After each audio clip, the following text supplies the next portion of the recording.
I gravitated towards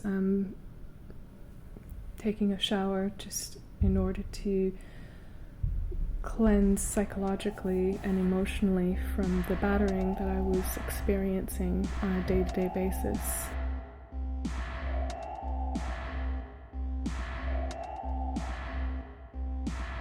It was not only soothing having the warm water kneading into aching muscles that are fraught with tensed up feelings, but to be able to visualize the water washing away any of the filth that was thrown your way or the negativity that is, directed at you, as though it clings to you. You don't want that on you anymore, and the ritual was just important to be able to feel cleansed and return back to who you are and meditate on the essence of yourself rather than everything that is projected onto you. If I think about it, I actually think that the jury hated me. Because I'd gone to the hairdressers the day before to get my hair washed, blow dried, for the court, because I was in such a bad place. I could hardly look after myself, and I was so scared that I wanted to look presentable. I know in my court proceedings, very little regard was given to how much I was suffering as well. When the jury are staring over, all they seem to be looking at is if you've washed your hair. Yes, exactly. If you've washed your hair and you look presentable and you look fine, there's nothing wrong with you. So all the things that are realistically happening and disadvantaging you, well, they're all completely being negated or dismissed by the court. I'd already chosen what clothes to wear, and then they said, my flatmates, they said, no, you have to wear black and white.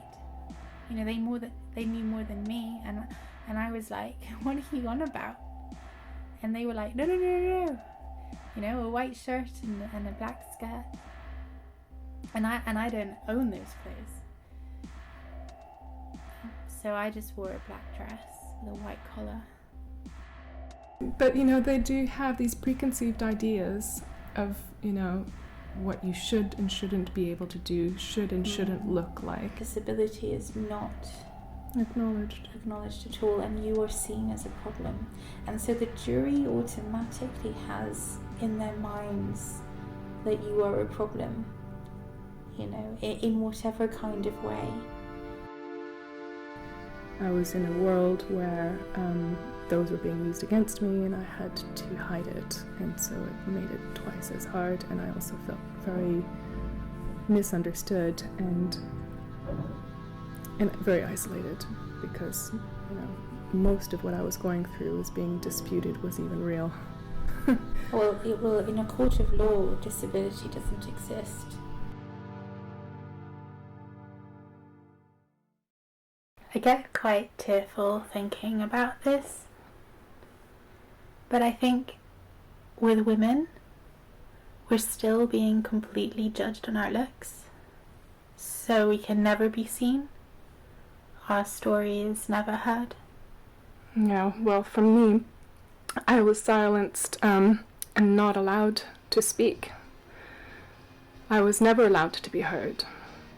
The overwhelming evidence was completely shut down deliberately. Well, that's it. It's not resilience. I think we are naturally resilient as women, but I don't think there is resilience in there. It's persistence, and then when you get to the end of that, you decide whether you want to kill yourself or not. And then those of us who don't kill ourselves are often living for a reason. And I don't know, You're damaged. You're completely changed. You're damaged, and you have an ongoing situation where you've been altered permanently, and often radically, and most likely with complex post-traumatic stress syndrome. For as long as I live, I'll never forget how the jury just stared through me.